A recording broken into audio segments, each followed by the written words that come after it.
to those joining me live and to those that be joining me on archive. I'm being joined by the one and the only EJ Boxing Live. What's going on, EJ?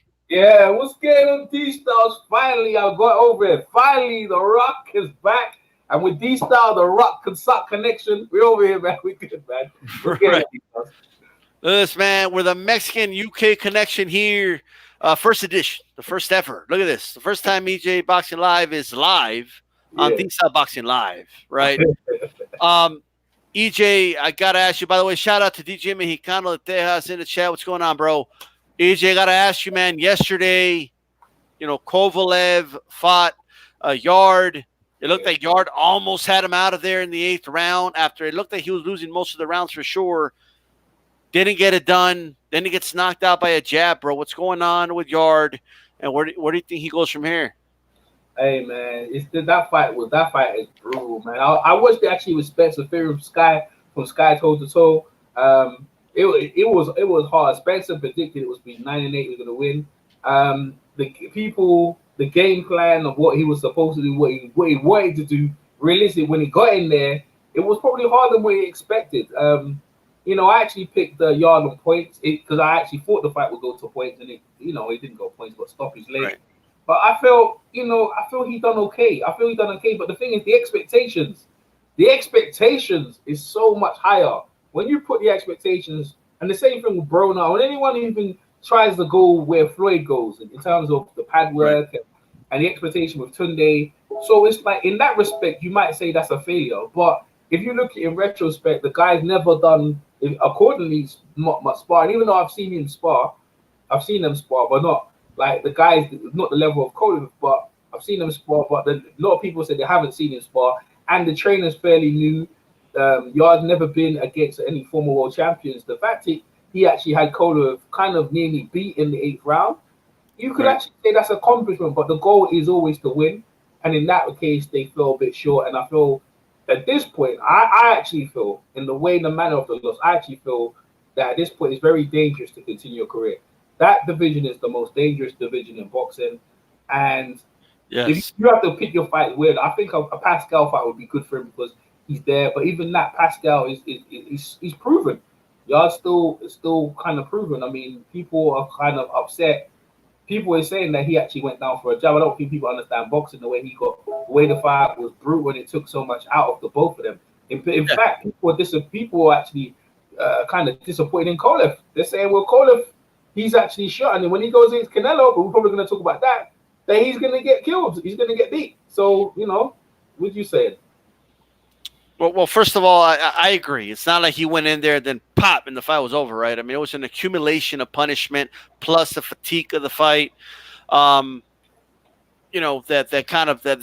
did him in. The punch in the end was just that, that final straw that broke the camel's back, pretty much. And he looked broken when he went down. You know what I mean? Yarde could still bounce back, though. I think he has to lose a little bit of that muscle mass, in my opinion. That way he doesn't get so fatigued in the second half of that fight. That was always a concern coming in. I did pick Kovalev by decision. One, because it was in a rush shot. I didn't think Yarde could win a decision there. But two, because if it went decision, I felt like Kovalev can, kind of take over the fight in the second half because of that. As far as the Canelo fight, look, man, I don't care. Look, I'm not saying Kovalev looked like $1 million, okay? But he looked good enough. Obviously, he won. Right? I am telling you guys right now that there is no way, and you can come back and correct me if I'm wrong. Go ahead and do it. There is no way Canelo fights Kovalev at 175 pounds, okay, without a rehydration clause. It's not going to happen. Okay? There's going to be a catch weight and there's going to be a rehydration clause. I guarantee it. I will guarantee that all day. Do you agree with that, EJ? You think Canelo's going to fight him at his weight? Well, the funny thing about it, right? What is he at 85 at the minute? He's big, but as you know with Canelo, her rehydration weight, because obviously fitness. I agree with you 100%. He's the A side. You know what I mean? Kovalev he done well having that fight in Russia, but at the end of the day, he's the A side, and he takes the negotiations. I mean, we had a lot of argument about that with AJ and thing. but the negotiations, and he controls it, and they control it because they bring in the pool, and he's coming in. Listen, I actually think people think he's going to get blown. I actually think Conor's got a chance, though, a slim chance.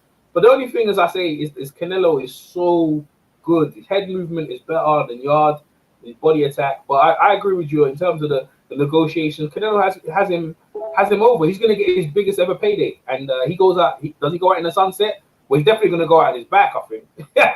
But he's gonna get his biggest ever payday, though. Well, I don't. Do you think Canelo knocks out or stops Kovalev? I think who's it going to be? Cinco de Mayo? Let's say it happens. It might be Cinco de Mayo, or it could be. If it's that, yo, you know how you, bro, come on, man. Maybe later this year. Who's to say they don't fight in December? I heard it's gonna be November. Someone's saying it's gonna be November, man.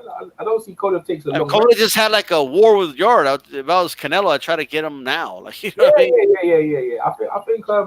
I think you try and get him now. Canelo's been inactive, so you know he's Cody just active. I think you try and get him. But Canelo couldn't stop Chavez Jr., bro.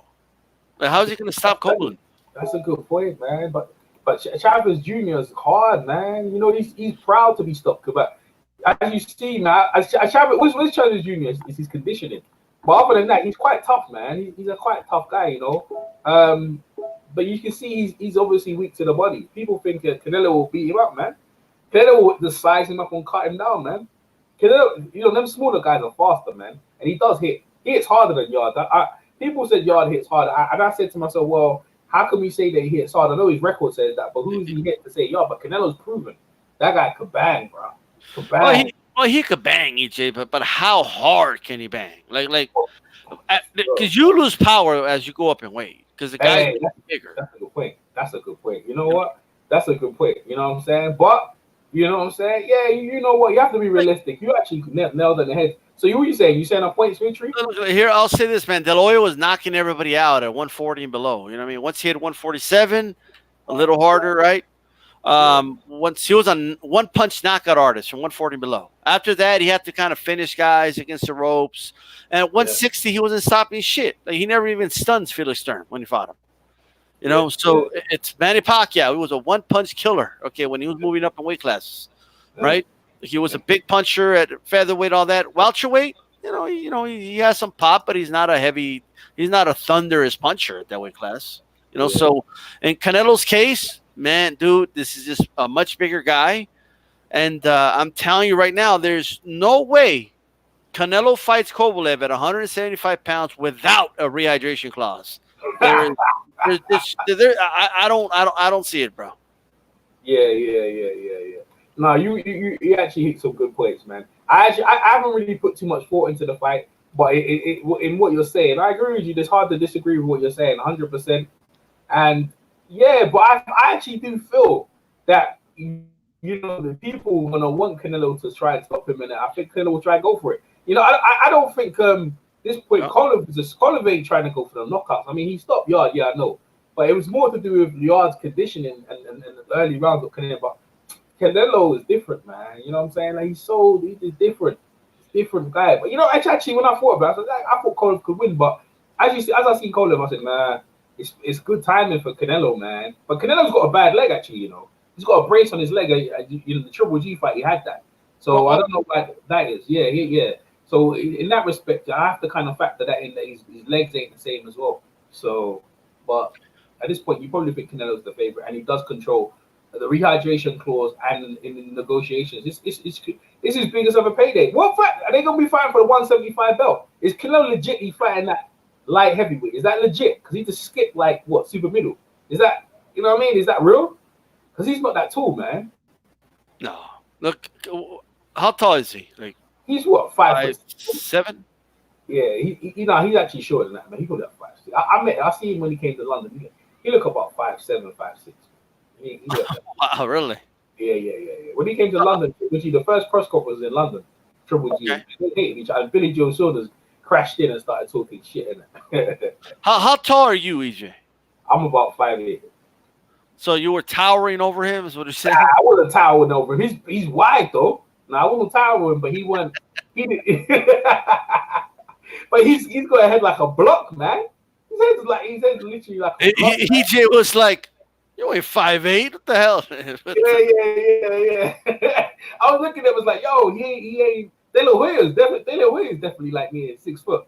When I saw De La Hoya, I was like, yeah. But nah, Canelo, Man, he's not. But he's Canelo's wide though. 5'8" with dress shoes Yeah, on, bro. Okay. yeah. He ain't. And Triple G's not that. He wasn't that tall either. He wasn't that much tall. And they kind of fight in a crouching style. But he's wide though, man. He's just Yeah. wide. Wide. So you know. But yeah, all I'm saying is that fight there is a fight that we will see. Is it good for boxing? I think so.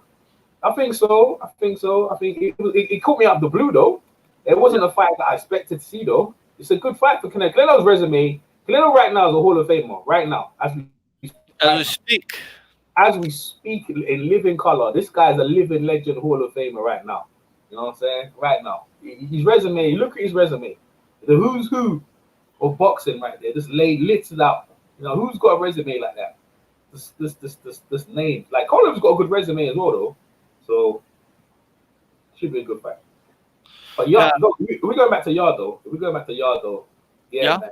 A lot of people, a lot of people are going off the Tunde. Now I was looking to talk to Tunde later on this evening.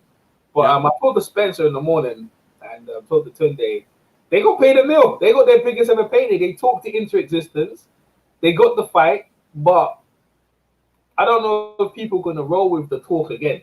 Like, you know what I'm saying? I don't think people are gonna buy into, but we don't need to spar, we don't need to. I don't think people are gonna buy into that. And that ultimately will cost people at the seats, you know what I'm saying? Unless depending on the opponent. That's why I say you should fight Pascal. Because Pascal's there for you, you know, you don't have to go looking for him.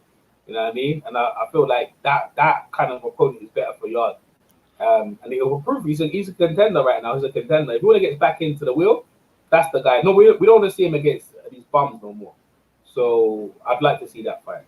He's got to step up, right? Sharpen himself like hard steel, right? So yes, absolutely.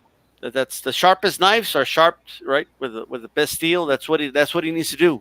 And I think they threw him in there a little too early against a guy like Kovalev. Even though Kovalev's, you could see a little past it. I think people exaggerate how past it he is. I mean, he lost to Andre Ward. I mean, nobody beat Ward. You know what I mean? And then, of course, he lost to Alvarez, but he avenged that loss, guys. You know what I mean? So look, I'm telling people, I'm gonna say it right now.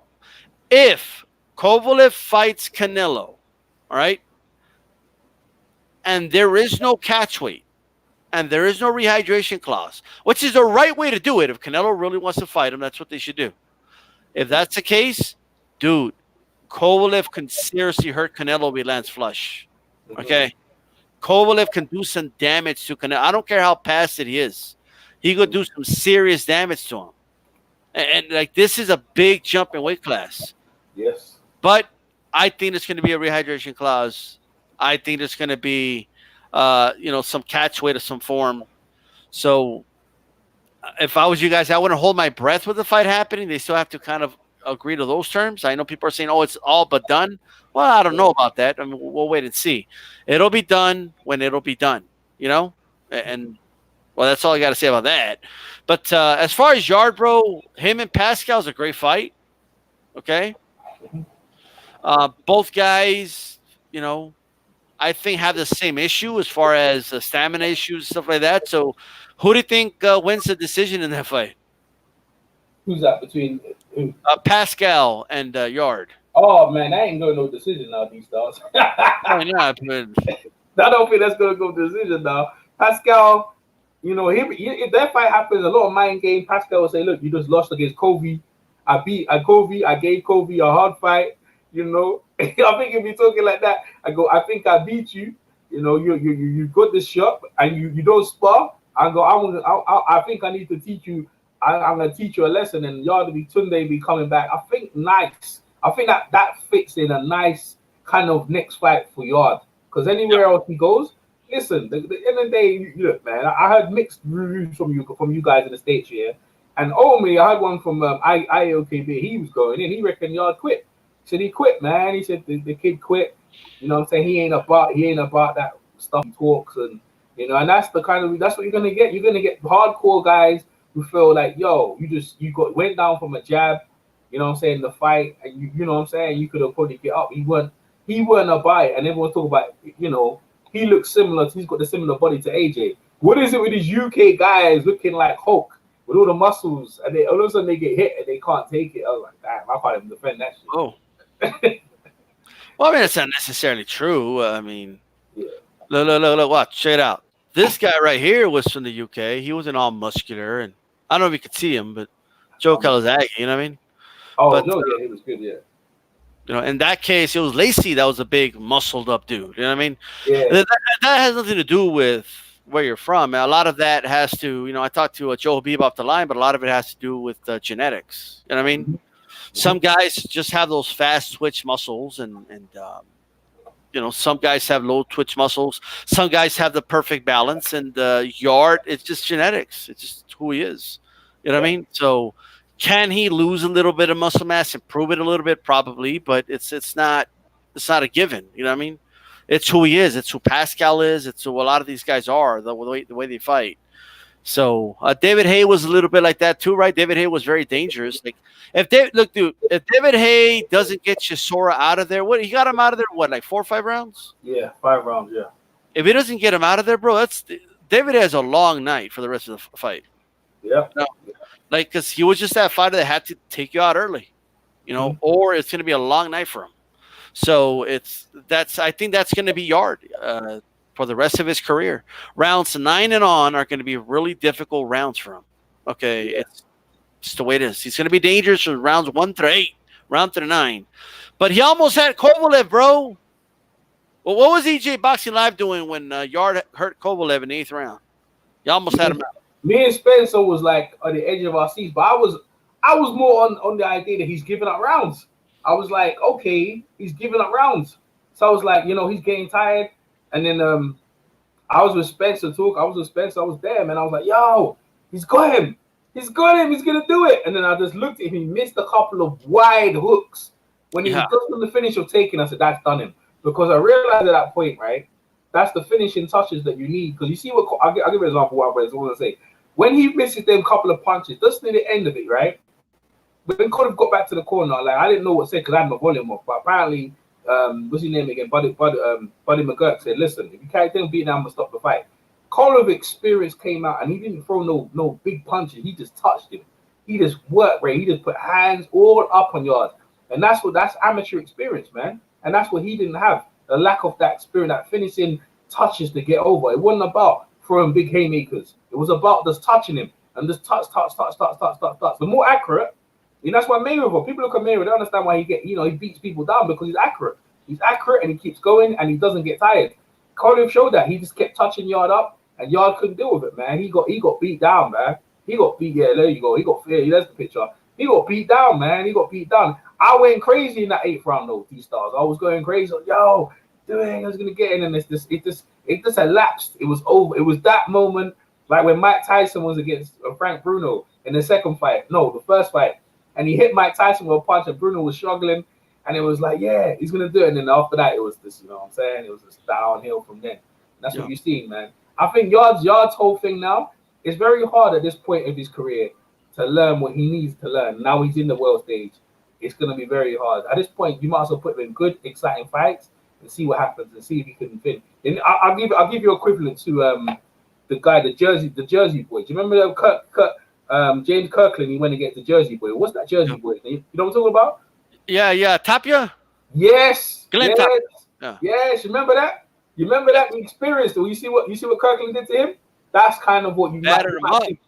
What was he? Did Kirkland have Van Wolf in that fight? Yeah, he did. Yeah, she came back for that one. Yeah. Yeah, that's that. Remember, he was talented, bro. Talented. He was right then. He was fresh, and he took it out of him, bro. He was never the same after that, man. This could be the same thing, bro. Right here. He wasn't the same no more. He didn't have it, man. It was too much, man. It's a lot of mental demons to get over what's happened to this kid. You see his face, man. You know what I'm saying? People seen him go down, mate. So you haven't got that vulnerability, that air of what you think you're gonna win. That's gone. So now you're dealing with a guy who I know I can beat you. Kovalev is tough, man. He's tough. Yeah, sometimes experience, just especially in a fight that is neck and neck, experience is gonna make that difference. You know what I mean? And now in this case, I feel like Kovalev was winning most of the rounds for sure, but I mean, boy, did it make a difference in the end of the fight. I just want to address something really quick, and I don't want to take any offense to this or whatever, okay? But this is a drama-free channel. This is 100% boxing talk on here. We don't talk shit about other channels and stuff like that. So, and because of that, H Money, I'm sorry I cannot have you on because I don't know what the hell you're gonna say sometimes, okay? And that's I'm not here for.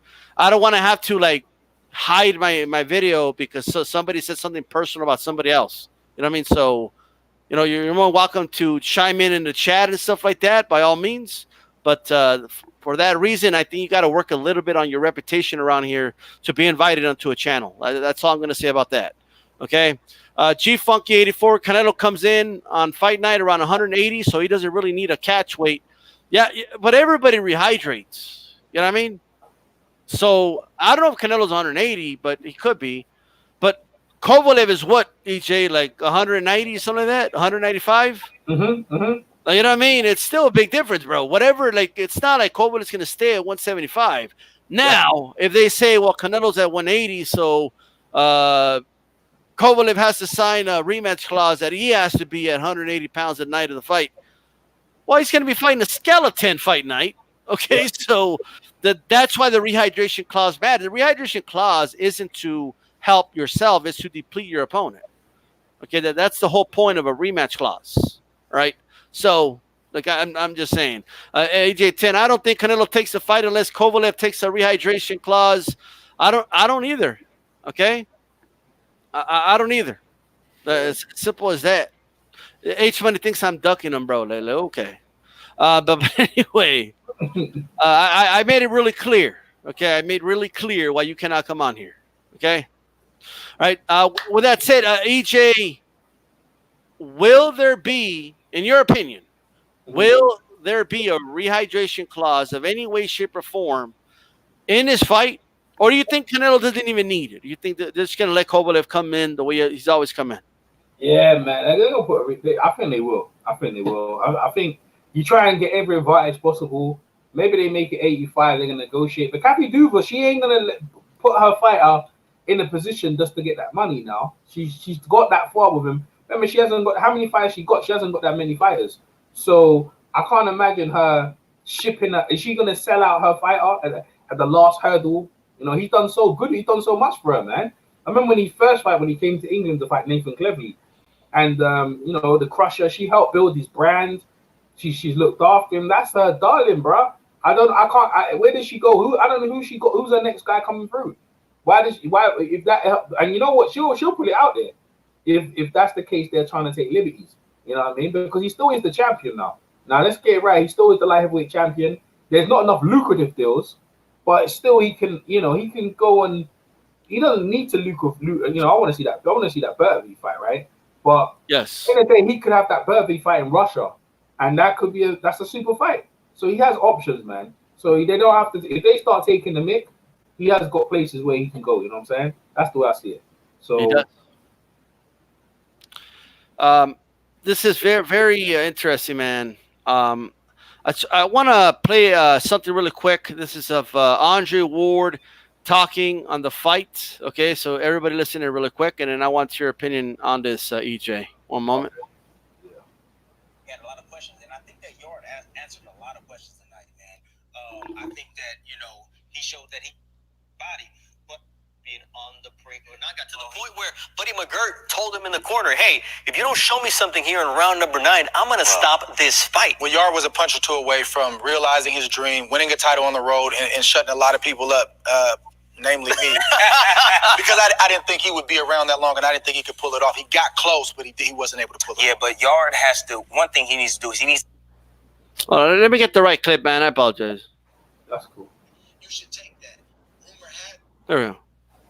does not do well when he gets hit to the body, when somebody presses him and is not enamored with the power and can take the power. So I think he's in that tricky spot in his career where if you have a cash out situation, meaning a big fight that you can maybe say, hey, I got enough in the bank to walk away, you should take that. Rumor has it that's Canelo Alvarez. I probably wouldn't tussle with the young lions at 175. I would do away with the notion of unifying and, fight. He's got to fight 4 times to make the Canelo money. Right. So I'm going to the low-hanging fruit, the biggest fruit on the tree, which is Canelo Alvarez. See what happens in that fight. Make a decision about your career. But he's starting to age right before our eyes. He's getting into that dangerous territory at 36 years old. Yeah, 36 years old. All right, EJ. So right there, Andre Ward basically said, look, don't even mess with the young lions at 175 anymore. Just go for the Canelo fight. It's the big fight. It's the big money fight. And he pretty much agrees with you. That's pretty much what you said about a minute ago. Yeah. I mean, at the end of the day, the options when you're at top, and the thing is, to get to that far and hold it. Because remember, he just lost the other day. Now, he actually revenged that thing and beat a young, up-and-coming, the next generation kind of guy. So when he's retired, I mean, they said the Yarde is going to be a champion. We'll find out. But what I'm saying is that's the option. I mean, at the end of the day, that's a lot of money. He made a lot of money in this fight in Russia, and it was packed, man. And you know what? There wasn't no scandals or anything like that. The Yarde, from Yarde's case, they treated him perfect. Like they were cool. The people heard that that part of Russia was really rough, man. They said they were cool with him. They're really respectful. So, at the end of the day, he has options. My whole thing is this, end of the day, it's how do you want to go out? Like Hagler, you in this sport, you rarely go out how you want to go out. That what Mayweather's done, right? And who else is undefeated? Let's say Rocky Marciano. I'll just say Rocky. Oh, okay. El Finito, Ricardo Lopez.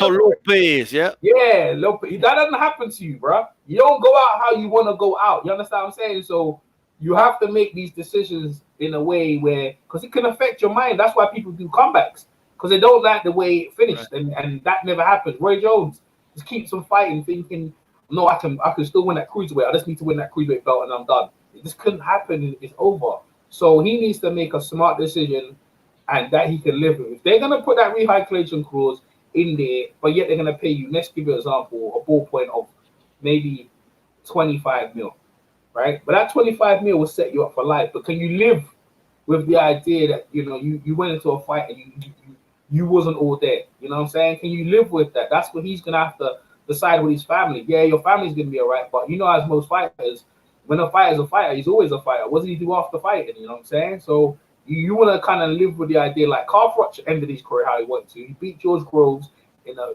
95 million stadium, and he talks about it all the time. All of his compliments, he still talks about that George Groves when he beat George Groves and knocked him out in front of Wembley. So how does he want to go? How does he want to finish his career? Because to be fair, I think after this will be his last fight, because after that, there's nothing else to approve. There's nothing else. So we'll find out. What's up, Blood? Shout out to Blood. Shout out to AJ10. I want to have Blood later this week, bro. Hey, Blood, by the way, I don't know who I texted. I probably texted an old number of yours, bro. So that person's probably wondering, like, why is this person calling me Blood Boxing? But shoot me an email, bro, about having you on later on this week to talk some Evander Holyfield. I want to have Blood on for sure. Yeah. And then this guy can't beat me. That's probably what Kovalev is saying. E. Watson says, salute Dragon, DSTYLE Boxing. What's going on, man? What's up to Joe Hose? What's up to Igloo, too? Madonna, Mayweather, Marvin Hagler went out their way. Yeah, they did. Well, kind of, yeah. Love OG, salute. What's going on? And shout out to Blood. And my email, by the way, guys, this goes for anybody who wants to reach out to me. This is my email for like YouTube and stuff. It's not a personal email, so don't worry about spamming me or anything. DSTYLEBoxing@gmail.com. Make sure you go ahead and email me there if you ever need anything. Okay, EJ needed something. Bam, I was right there. Right, EJ? What part was that again? Right, like EJ he needs some help getting live stream again, and he emailed DSTYLE Boxing. Bam, we got EJ Boxing live again. You know what I mean? Yeah, that's right. The Mexican and UK connection, that's what's up right now. That's right. So the Mexican UK connection. You guys never seen a connection like this, all right? Never. There's been the Canine connection back in wrestling back in the day, but the Mexican UK connection, never, bro. You know what I'm saying? You ain't never seen that connection. Green, blue, white, and red, bro. That's the colors of the Mexican UK connection. You have any final thoughts on this Kovalev before we go to the next topic? Kovalev, Yarde, and the Kovalev Canelo deal. Yeah, I do. I'm a bit more like I just for the people watching who were disappointed because I was disappointed. I wanted Yarde to win, but the bottom line is that the truth of boxing is the truth. You do not play with boxing when you've got a guy. I'm talking in Kovalev who has a resume as extensively as he does. Been in the World Games, been in the Olympics, and done all them stuff in the amateurs. And then as a professional, you know, he didn't get paid that much. Grafted his way up. I mean, I don't really particularly like the guy, but you respect the graft to get to that point. And then you have the other guy who, you know, didn't have an extended amateur career, but through social media, the new era, we can promote you and put you in a certain light without actually fighting no one. That's what we're dealing with right now. And people need to look closely when they make their predictions, and me as well. And I fell for it, and I'm upset with myself that I fell into that bracket of picking a guy that I felt, even though I want him to win, but the other guy with the resume, and it bothers me. It did bother me because I'm a credible channel.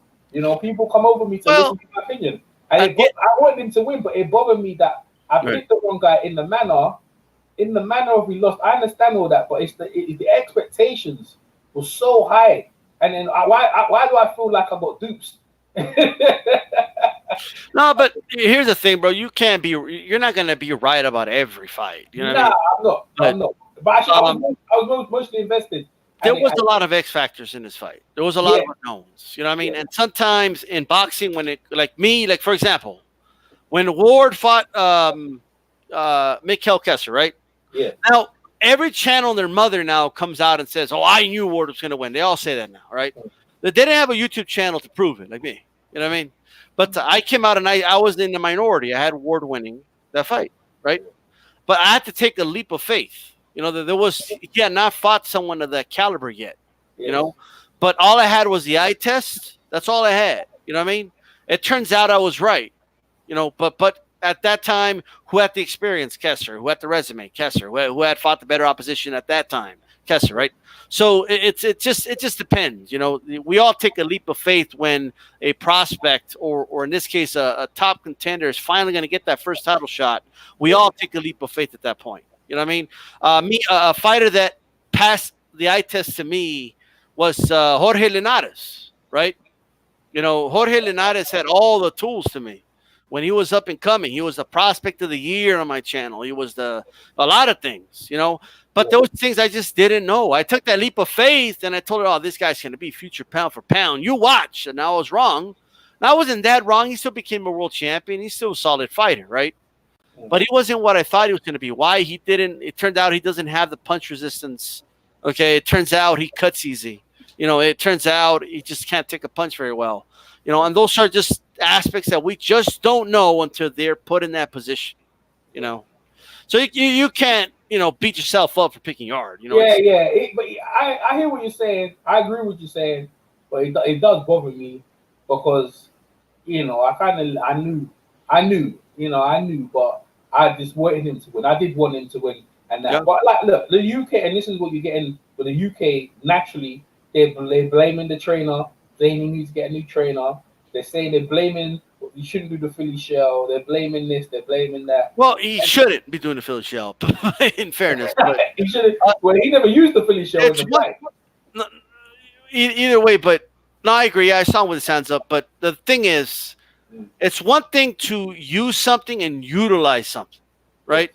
Like to explain what I mean, if you use the Philly shell, I mean you're primarily using a very complex style of fighting, okay? When you don't have the ability to use that complex style of fighting, right? Utilizing it is, you know, once in a while Canelo will utilize it against the ropes, you know, and once he's out of trouble, he goes back to the high guard. You know what I mean? Utilize it when you have to, but don't use it the whole fight. Guys like James Toney, Mayweather, those type of guys grew up with that. Like, you know what I mean?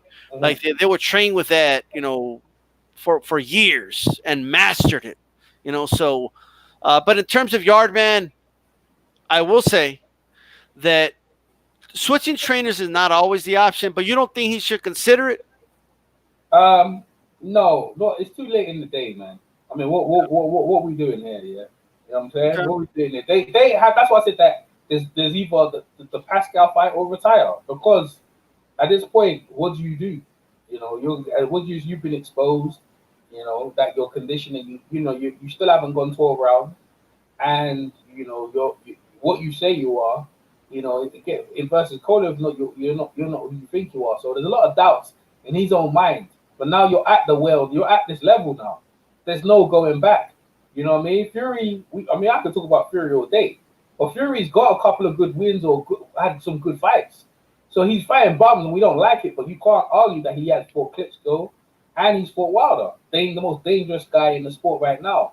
So he's fighting some bums and we don't like it, but it's hard. You can allow, but y'all, they say a lot and he's fighting some guys, but he failed at this level. What does he do now? Let's see how he comes back. But I think him and Tunde are a good combination. Tunde, if anything, I think what Tim Bradley said, he said the trainer and the fighter they needed to get their butts back. They need to get their butts back. He said they need to eat some humble pie. So for them to get some more perspective and then come back. So how they need to come back? Most people say they need to get some sparring in. I would have liked, if Andre Ward, the same guy that you kind of Tunde said that Yarde is going to beat him better than Andre Ward, Kovalev better than Andre Ward. That's the kind of guy you kind of bring into your camp and say, yo, bring some advice then and see certain things, because I think he could benefit from another guy listening in and just giving advice. That's where I go. That's the route I go. But if you change, if you say, Tunde saying that right now, he's not going to change anything. We make a couple of adjustments and we come back again and we'll see. But I feel like the UK right now is looking for a superhero. If you don't know these styles, we're on the ropes. Right. We're about to get rope. We've been rope-a-dope. You guys start. Look, man, the UK ain't doing that bad, bro. Puerto Rico, does Puerto Rico have a world champion yet? Aren't they 0 right now? Yeah, but Puerto Rico. like they don't got any champs, and you got come on, guys, you got champs. But the UK's been relevant though, man. We're relevant now. Now Dillian White, Andy Joshua, Andy Yarde. Yo, bro, on the world scene, it ain't looking good, bro. It's like, yo, it's not looking good. And I'm not the only one feeling that. It's like, yo, what's getting happening, yo? That the UK is like on the world stage getting exposed in certain aspects, man. Now, Andy Josh, now everyone's buying, but everyone's sitting there with their nails there, watching the Ruiz fight, man. And even that fight, you saw what happened in that fight. So, yeah, in that respect, it's a downer. It's been a downer. It's been a hard year for the UK. So, we have to see what happens for the rest of the year. But, Yarde can come back. I think he should stay with the same trainer and let's go again. I don't think he trained just like that. Let's see if they learn from that and come back. So, yeah, that's what I say. Yeah, but by the way, make sure you guys throw a jab at that like button. All right, Joe says I'm praying that Daniel Dubois saves us. Look at this. Well, yeah, you got a good prospect there, EJ. You got a really good prospect right now. Yeah, he's good. Yeah, he's good. He's one of the bright. Well, listen to this now. He let Lennox Lewis help him. He also took advice from Frank Bruno. But when I saw Lennox Lewis with him, because when he fought Nathan Gormley that fight, I was picking Nathan Gorman because he's been with Ricky Hatton. I've seen him fight actually, and I see he got a bit more experience. But when I saw Lennox Lewis turn up at the Peacock Gym and sit there with Daniel Dubois, I said, nah, that's it. You know what I'm saying? That was it. I said, yo, Lennox. I thought Lennox working with his jab.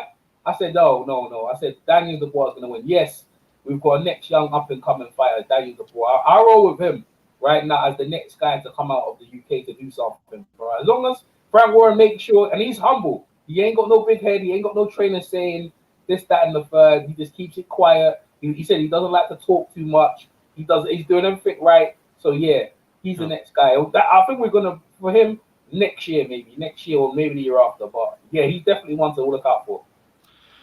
Look, I just want to go over some quick comments here. Joe's in the house. What's going on? We got Blood Boxes in the chat as well. Shout out to Blood. Afro Caesar says Ward may come back for the Canelo Kovalev fight. You think that's why he's like pushing for that fight, saying it's a smart choice for Kovalev and all that? EJ? Sorry again. What's that again? Sorry, what's the comment? It says Ward may come back to fight Canelo Kovalev. Well, what are your thoughts on that? Nah, man, he ain't gonna come back. Nah, he's happy at ESPN making that money. It's good, man. He's good. Him and Tim Bradley look well happy. They're a good team. They're a very good, knowledgeable team. They're very good. People say they didn't like the commentary. I love their commentary. Very knowledgeable. I enjoyed listening to what Tim Bradley said, man. You know what I'm saying? Yeah. Definitely. Shout out to you as well, blood. All right, and AJ10 says most fighters are effective and elite with a Philly shell when they learn it as kids. All right, Chief Funk 84. I think Yarde has a chance to be a major player at light heavyweight. Maybe better trainer would help. He's saying as well, but it looks like maybe people are just jumping the gun right there. You know what I mean? Yeah. That's what I think. Okay, I'm throwing shots at Puerto Rico, and AJ10 says Puerto Rico will be back. All right. All right, so I don't know, man. Puerto Rico is a champion ASAP, bro. Listen, I was high on Felix. I was high on Felix Verdejo. I was I was high on Felix Verdejo, but after the car crash, and he just lost recently. Yeah. He ain't good. And then Gamboa, you know what I'm saying? They was like, you know what I'm saying? So it's hard, man. It's hard, bro. Yeah. Anyway, moving on. But that's interesting, man. ESPN commentary is good, says AJ10. As long as they are not covering Tyson Fury or Lomachenko. Man, have you heard the commentary for Tyson Fury on ESPN, EJ? No, I haven't. Bro, they don't get off that dude's nuts, bro. They're swinging off those nuts. Right? Oh, my gosh. It's unbelievable. Oh, he's the best. Nobody's better than him. And it's amazing. Listen, Tyson Fury? Yes. Listen, that guy over here is a dosser. He calling people a dosser. He's a dosser, a big dosser. Listen, he needs to get in there, right? And I know what he's doing, right? I know what he's doing. He's trying to sharpen his skills on them bums, yeah? But them bums, Wilder's fighting a top 10, top 5 level competition. You ain't going to sharpen your skills on them bums. I don't like, listen, Tyson going to be all right in that fight. But the moment he tastes that level from Wilder's in a bad mood, man. I think he's gonna walk right through Ortiz if that fight happens. And I don't really like Tyson Fury's chances in the fight because he's building false confidence off them bums, man. But you know what? I'm gonna put money against that guy who Tyson Fury is Swartz. Is it Swartz? I'm gonna put money against him because you know what I mean. I'm always looking on the upset right now. You never know, he might take his eye off the ball and get upset. So we'll see. But I don't know why they're bigging him up so much because he talks, but he ain't walked the walk yet. I mean, you call yourself the linear. The last linear champion I know was Lennox Lewis. You know what I'm saying? So, yep, true. I ain't rolling with. I ain't fighting him. The guy that collected all the belts for sure. Yeah. Yeah. Well, there was 3 belts at the time. I ain't liking this 4 belts. Belts. Yeah. I got you. Yeah. Joe Host is asking you, EJ, have you heard BT Sports commentary on Tyson Fury? No, because I don't watch Tyson Fury. I didn't watch his last fight. I'm not interested. I'm not interested in hearing from him until I see him against opponent. I boycotted him. I boycott hearing from him. And if anyone, I boycott hearing from him, period, until he fights a better challenger. I can't. I'm not sitting there. It's not like I'm watching, Roy Jones. It didn't matter who Roy Jones was facing, or Parnell, or even Floyd. He hasn't got to that stage yet where I sit back and say, "Yo, man, I'm mastering these skills." I don't rate the guys you're fighting, man. I don't rate the guys you're fighting. Your whole name to claim was beating Derek Chisora twice, and then you got the fight with Klitschko, circumstances. And then when the competition was right on your neck, you vacated the belts and got done for drugs. And now you're back. Yes, you gave Wilder a good fight. Arguably, some people thought you won. But let's build on that. The real man, what did you do? You took a deal, and now you just want to fight some softies. I'm not giving you no respect until you get in there. So no, I ain't watched it, and I ain't gonna watch anything. Well, I'll probably watch the sports cop to see if he loses, but I'm not really giving him. I ain't giving him no attention, and none of the UK people should do it as well. Look, and not only that, bro. Whether Fury was leading or not, I mean, the guy quit boxing and left. Yes. You know what I mean? He was gone, bro. He quit the sport. He left.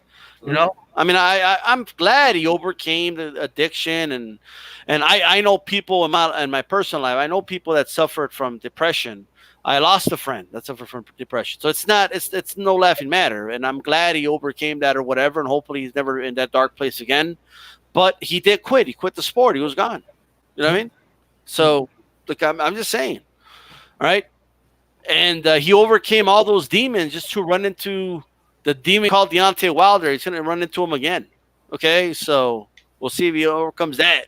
Okay, but because that right hand, the gauntlet, right, which I haven't even watched the latest Avengers movie. I'm using this reference, but anyway, but EJ, I have a question for you, bro. All right, go ahead. It's not an easy question. I'll try my best. Okay. Championship round. On my channel, we have a appreciation week every other week for a fighter that recently retired. The winner will get the next appreciation week. Fighters eliminated after 6 weeks of no advancement. 10% of votes required to stay alive. 5% in the first week. Paul Williams joins the championship poll. This is B-Hop's last shot to win. Okay, so everybody make sure you give your thoughts on there. We got 2 comments already. Make sure you like it as well after you vote. But we got Bernard Hopkins with 29% of the vote. The Punisher Williams with 20, Ronald Wright with 20, and Miguel Angel Cotto, Puerto Rico, stand up, okay, with 32% of the vote. Who's getting EJ Boxing Lives' vote? Okay. Of those 4 guys. Man, that's a good one, man. Yeah, there's some good guys, man. Like, the thing is, all right. I'm just, man, because I'm thinking of like some of the most exciting fights, man. Man, I think it has to be Bernard Hopkins, man. I think it might be Bernard Hopkins, man. Because I remember when he came up, yeah, and he beat Tarver, and he beat Tom and he beat Kelly Pavlik, and this is after he was supposed to be done. And then I know he lost to Jermaine Taylor, but the Trinidad fight, when he beat Trinidad, that was special because I didn't rate him in that tournament. I thought Trinidad would win that tournament, and he came out and put it on Trinidad in front of everyone, bro. And then and then he didn't just sit there on his laurels. He unified, became undisputed when he beat De La Hoya, body shot, and then he lost to Jermaine Taylor, but then and then the Calzaghe, but then what I'm saying, the Calzaghe fight he dropped Calzaghe in that fight as well. So in this jeopardy and some really great fight, and even he wasn't even done yet. He fought Kovalev right at the end of his career. Yeah. So yeah, man, it'd have to be Bernard, man. But them guys, no shade on them other guys. Paul Williams, fantastic fighter, man. It's a shame what happened to him. What I'm saying? Him and Sergio Martinez, them fights, they were good. But, welterweight, Margarito, Winky Wright, Trinidad, Mosley. And he had some really good fights. He holded down that 154 division for years, man. And De La Hoya didn't want to fight him. But Shane did, and he became undisputed. And then obviously you have Miguel Angel Cotto, he started at lightweight to 140, to welterweight, and then became a middleweight champion. So I can't really knock it away. The only thing I say about his middleweight run is that he was had a catch weights and stuff like that. So, but other than that, they're all great, man. But I think it'd have to be Bernard, man. Yeah, I would say all of his career was exciting, but the major fights, the ones I remember, especially the Kelly Pavlik, I thought he would get killed in that fight. He just lost to Joe Calzaghe, and I was like, I thought Kelly was gonna roll up, and he busted up Kelly bad, bro. Yeah, he did. Very embarrassed him, man. So I gotta give it to him, man. He put a beating on Pavlik. Yeah, well, he arguably finished his career. Sergio Martinez came in and finished him off.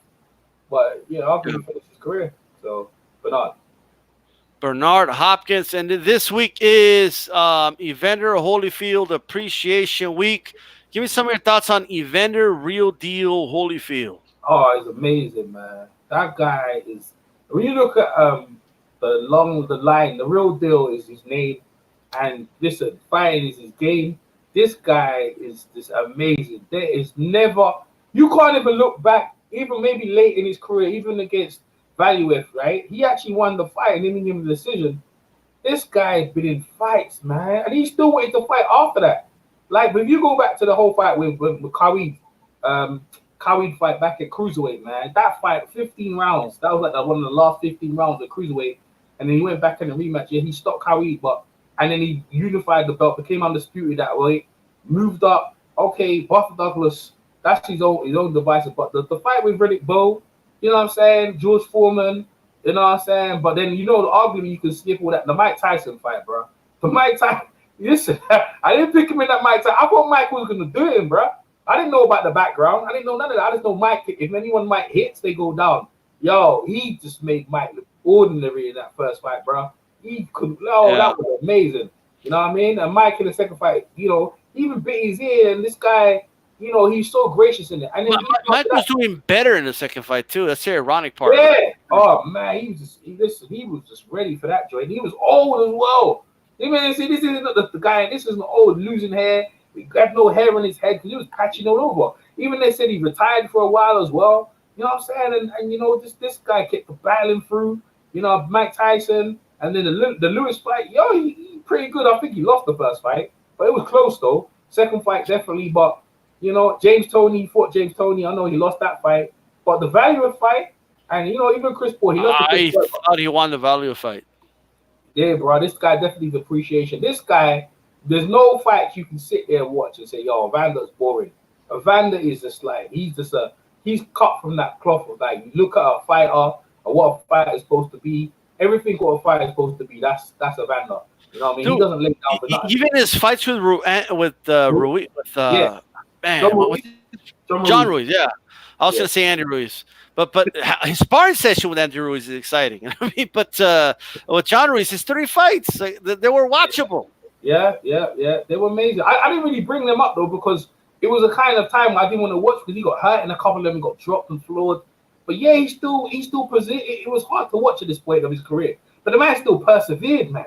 The man still persevered, and yeah, listen. The Ruiz was the first Latino heavyweight champion, WBA belt. But this guy, you know, this guy is something, man. He really is, and he epitomizes what a fight is supposed to be like, man. Evander Holyfield. Even now, I think there's a video, I think Just for Laughs or something, where he's there talking to Riddick Bowe, and he's talking about extensively how he fought and what he's doing and stuff like. This guy, he really is a throwback fighter back in the days. That when in the day he wasn't blitz, he wasn't like glamour. Like Tyson used to have speed and he was quick and moving. Nah, he had beautiful timing and he had some good shots. And he was just tough, man.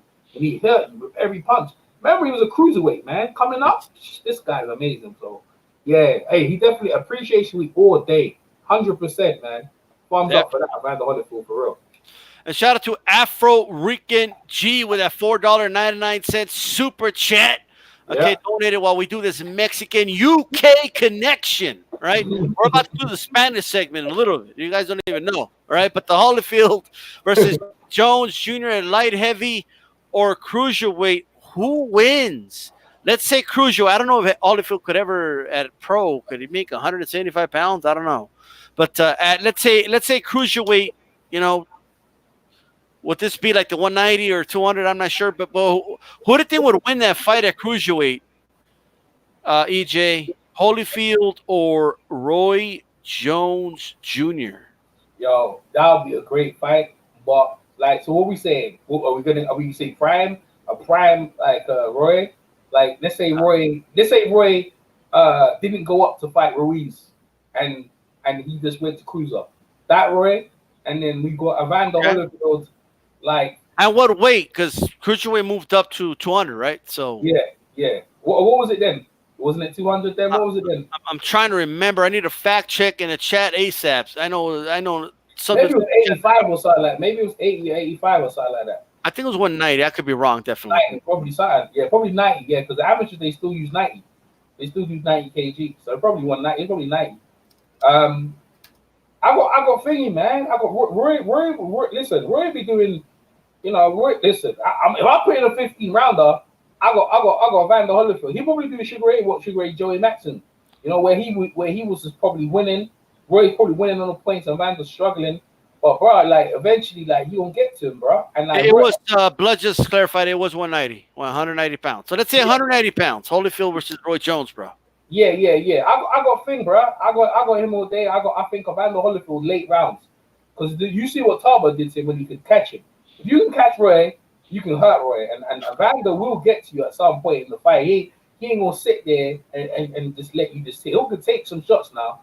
Right, but he gonna get you eventually. Gonna say you can see Evander Holyfield being frustrated by Roy's speed and Roy just getting through. But you know how boxing is, man. You're gonna have to stand there toe to toe, and when that happens, shit, you know what I'm saying? Like Evander Holyfield using head, using elbows, and Roy ain't gonna like it in there. Bro. Yeah, but man, I think about like Holyfield had a lot of trouble with the footwork of James Toney, bro. But that's what we're talking about, the age. No, yeah, you're right. You know what I'm saying? Like, I understand what you're saying. That's what you mentioned. You mentioned because you put Evander Holyfield and you put Evander Holyfield when he was younger against James Toney. You know what I'm saying? It wasn't so much a footwork, but Toney didn't stand right in front of him. You know what I mean? So he didn't. But what I'm saying is that Evander Holyfield, you know, I mean, say he couldn't do because he's just too fast for him. But that's what I'm trying to say to you. Like, they will still be too fast for him, but eventually, I'm talking about when they're getting a beating, when he starts touching them. That's what I'm on, because he ain't going to stop, man. That Evander Holyfield will not let you off, man. I'm talking about that one when he fought Riddick Bowe. He ain't letting you off the hook, bro. He's just on you relentlessly, just cutting the ring down on you. And I'll go with Evander, man. Late rounds of Evander. I guarantee it wouldn't be a points thing. It wouldn't be a points. But I can see why them guys could beat him on points, though. But I just feel like Evander would catch up with him later on down the round and probably stop him. To me, it's a tough fight. That's a tough fight. Well, you look at Samuel Peters versus James Toney. You see what he did to James Toney in the fight. They didn't kill James Toney, bro. And that's why James Toney don't speak too well these days, bro. Hitting hard.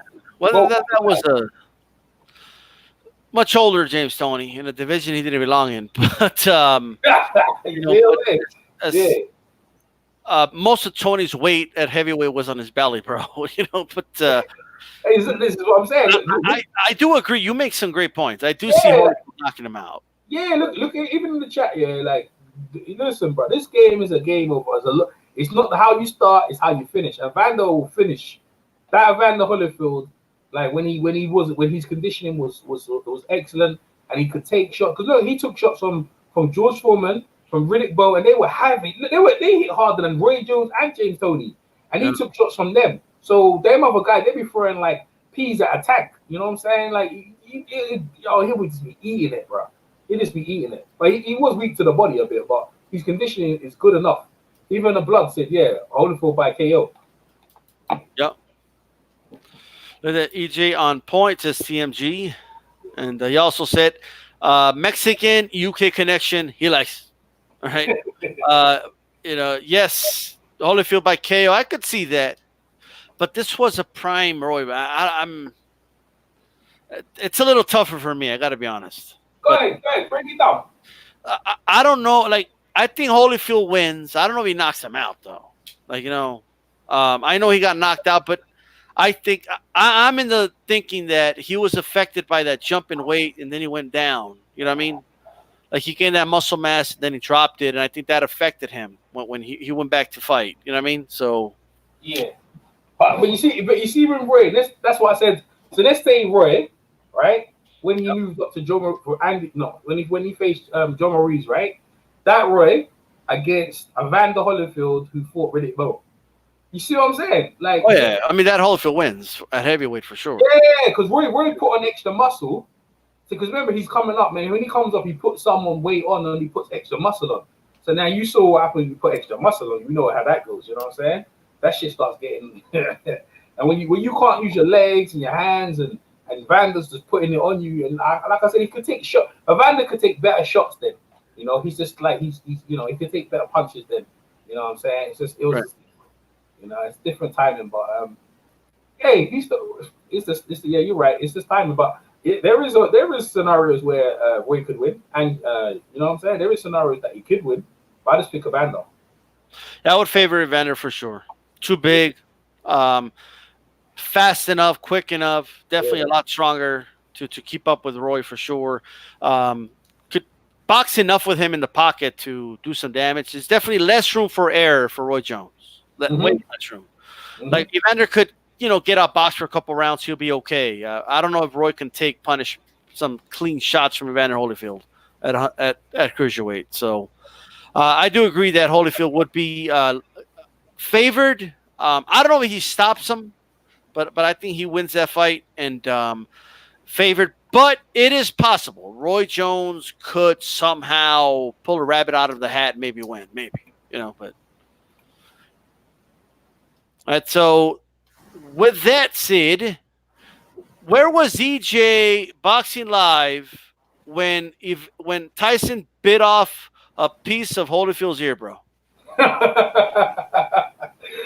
Oh shit! Everybody remembers where they were when that happened. Yeah, I was my mom. I was at my. I feel I was living at my mom's house, and like I looked at.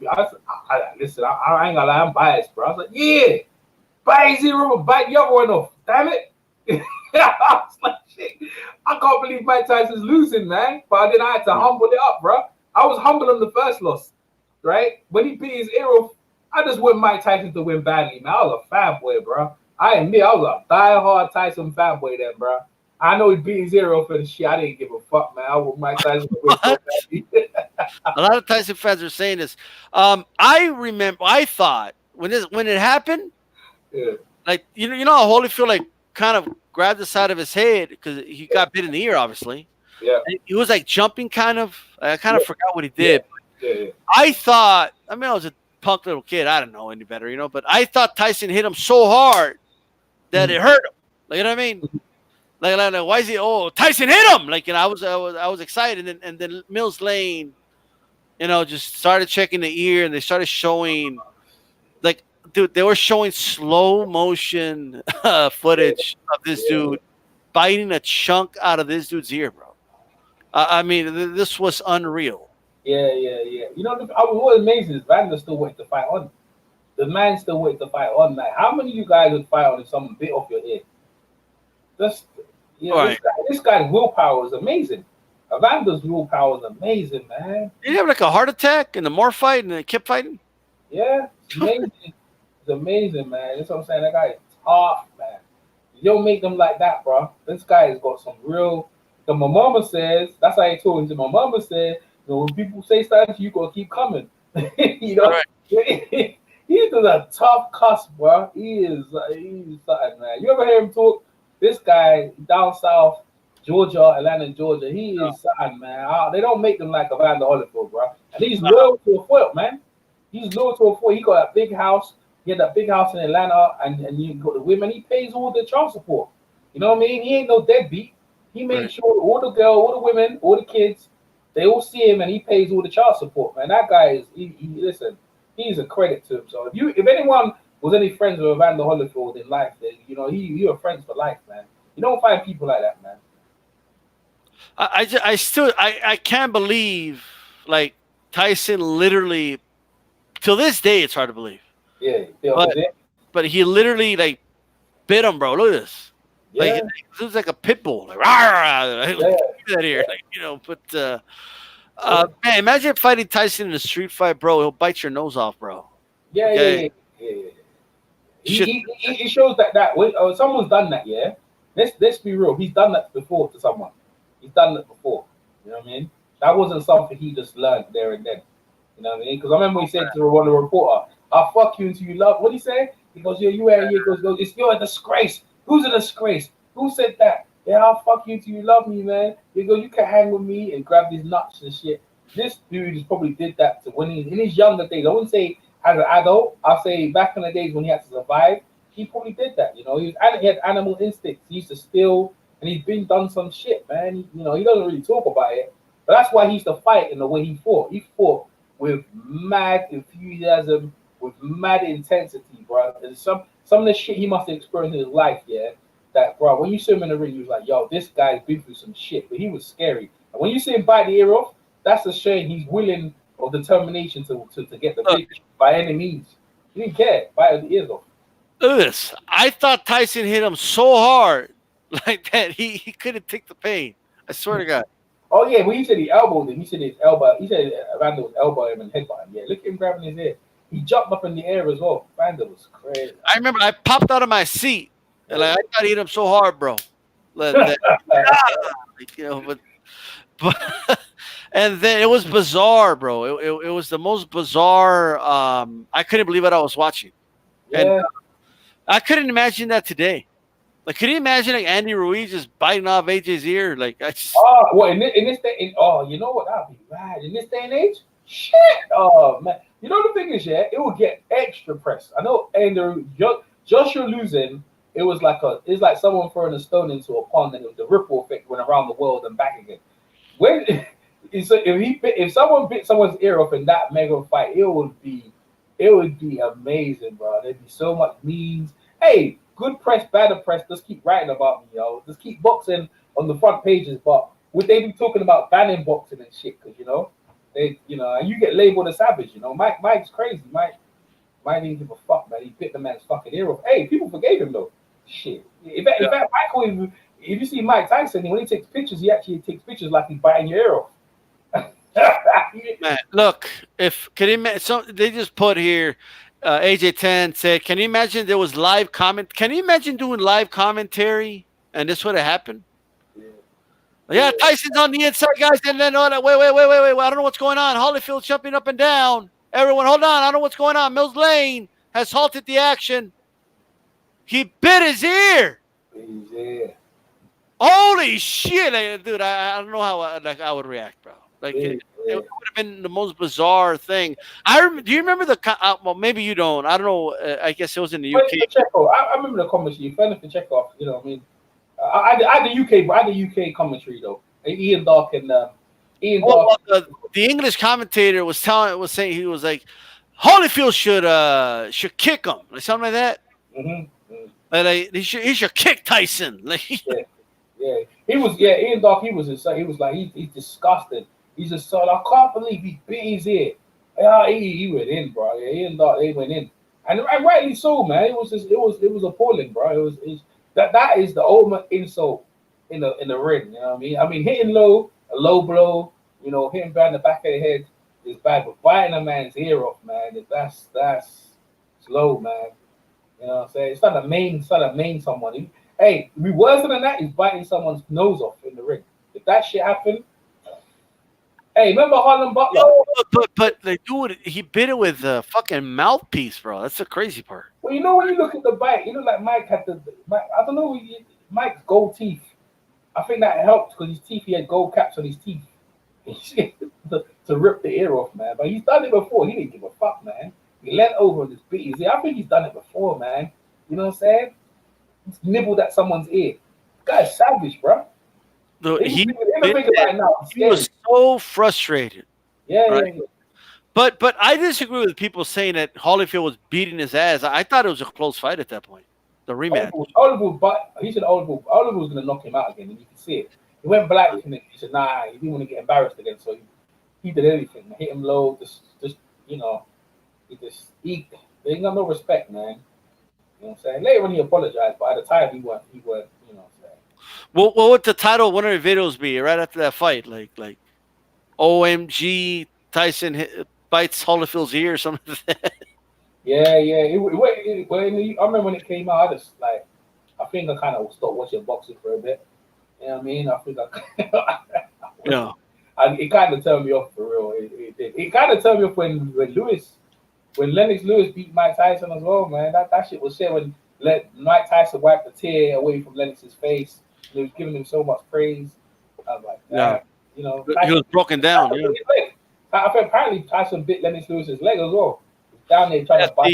He bit his thigh, bro. Yeah. The face off. Yeah. Tyson said fuck for him. So I think Lennox clocked him. Yeah, he tried to. He missed. Yeah, when the security tried to clock him. But Tyson bobbed and weaved and bit the leg. Yeah.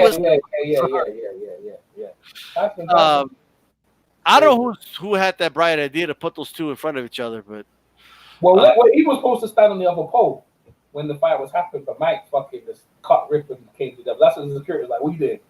You're supposed to be over there, and Mike just fucking put a punch. So. Yeah, I think that was to me. It was sad because I saw it coming. I was hoping Tyson won that fight, but I was a big Tyson fan, man, growing up. But Lewis put a beat on the guy. I mean, but there's a lot of guys though. I was gonna say about Andy Yarde, going back to him. A lot of guys look really good when they're on top, but it's always to see when things are not going their way, to see what kind of person they are. And this is where I go back to Evander Holyfield, where things are not going your way, and you still find a way to come back and win a fight. Oh yeah. Yeah, and this is Yarde. He was all right. He's an on top fighter when he's looking good, when he's beating you. But when the beating starts coming your way, that's where we want to see what you're like. Cause how do you deal with that adversity? You look at all the great fighters. They deal with that shit. Kovalev has dealt with that shit, man. I mean, he got knocked out. Shit, back in his rematch, he schooled the guy, man. And that's credit to Buddy McGurk. You know, no one's giving credit. Buddy got that credit, and Buddy McGurk dealing with some shit. That then Maxim Denishar died probably a 2 months before that fight. So he's coming with all that baggage as well, man. You know what I'm saying? Like, that's a lot of baggage to deal with. You know, he stopped that fight, the Maxim Dennis, at the right time. I think it should have been stopped a couple of rounds before. And that kid didn't get to hospital until like maybe 20 minutes, 30 minutes later. And the kid died. And you know what I'm saying? So he got a reality check of how serious our lives are. And you know, we don't know how long we're going to be here for. And the sport is. That's why he told him, look, he knew how to motivate his fighter to get the best out of his fight. Look, man, you take it out and be like, I'm going to stop the fight. And that Kovalev came out and did what he did, man. So he's a great trainer. Like, people need to look into that. And he revamped Arturo Gati's career as well. And he's a 2 world champion. So all that experience came into play to help Kovalev to get over that Yarde fight. Evander Holyfield is one of a kind. And that Mike Tyson beat. You see, Mills Lane, he's a judge. Mills Lane's a tough guy. Him and Evander, they actually was going to let the fight because they knew a lot of people paid money. They won't let that fight go, but Mike kept going for the fucking ear. Mike went for the other ear. No. I think he wanted to beat him up some more, probably. But yeah, he kept biting his ear, dude. Yeah. Did he like bite him, and then he like and then he went back to fighting, and then Mills ain't stopped it, or stopped the action. Yeah. He took 2 points. I think it was he took 2 points or 3 points. I've never seen he took 3 points off for biting his ear off. But the action was Vander still went to fight him, but Mike Tyson was lost at that point. He lost the plot, man. He fighting guys ear, man. That's crazy. Well, yeah, man. It's one of the most bizarre things. I was so mad when it happened, but now it's like one of those, like, everyone knows about it. Like everyone has a story of where they were when this happened. You know. Yeah. Well, you know the funny thing about talking about that, right? Bizarre stuff. De La Hoya, right? Now, I started De La Hoya. I started watching boxing back again. You know, come back in. Even though I watched it years in the 80s, back in the late 90s, but started nearly 2000s, right? So I seen for like 2000, 2001, I started watching boxing. De La Hoya was emerging. Now, the whole thing of De La Hoya's career was, you know, I see it over in the UK. But there's one thing I didn't know about is that whole thing episode happened to him with them women in the hotel and the next. That's something in the UK they completely did not cover. Only when I came on YouTube, in the YouTube community, that I found out that Oscar De La Hoya was indulging in activities. And I was like, whoa. And this is whoa, it's like, yo, that was just hardcore, man. You know what I'm saying? This guy was a great champion. And you know, the thing is, I met him when he came to London because Canelo was there.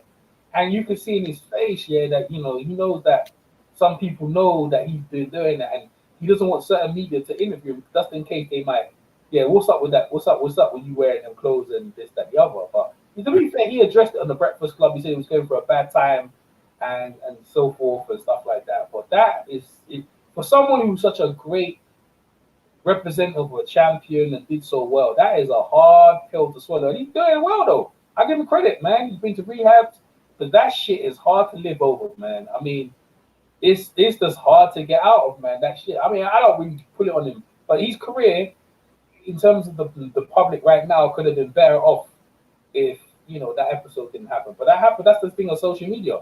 You do some shit, it comes out, everyone finds about it, right? Like, you know. Yeah. So. No, yeah. I mean, shit comes out, and especially if it's that embarrassing, yes. You know, so. But with that said, EJ, it was great having you on, man. You have any final thoughts about Evander Real Deal Holyfield, and tell everybody where they could find you? Yeah. I got a last question on Evander Holyfield, man. Like, you guys, if you ever want to watch epic fights, right, of a guy who grafted his way, he's another guy like, I don't say Kovalev, but there's another guy who grafted his way up to get, because Mike Tyson took that spot. You get a playlist, go to BoxRec. If you go BoxRec, start getting a playlist of Evander Holyfield and start pulling in and watch the fight. Guaranteed, 100% you will not be bored. Every fight is a major fight for Evander Holyfield until he got to the fight where he became undisputed champion. And then they didn't give him credit why he got the championship, because obviously Mike Tyson, until when he fought Mike Tyson. So 100% he deserves Evander Holyfield Appreciation Week. You can find me on EJ Boxing Live here on YouTube. I have various channels, but I use two main. But I have a lot of boxing. I've done commentary on a lot of international fights in Japan, Mexico. I've done what me and Nauta did one on what's his name again, Ricardo Lopez, and I've done loads of one on little flyweight fights and stuff like that. And I'll continue to do the commentary because I feel like some people obviously do not speak the language as well. So I do some so-called English language, my UK language, my commentary. That I try and give it excitement. So yeah, check that out. And also, yeah, man, check me on other channels and my own channel when I do my live stream. But yo, this the Mexican and the UK connection is what's up, is what's going on. That's what's up, right? And I really appreciate. This is my first time debut of being on the DSTYLE channel, and I really appreciate all you guys in the chat. Make sure you thumbs up the video, and thanks very much, DSTYLE, for letting me come over. Absolutely. Make sure you guys like the video, especially those watching on archive. Make sure you like it and stay tuned, man. We got to do this at least like once every 2 weeks or once a month, EJ. Oh yeah, for sure, 100%, man. The Mexican UK connection, guys. We're out of here. This is DSTYLE Boxing. Keep it boxing. We're out. Peace.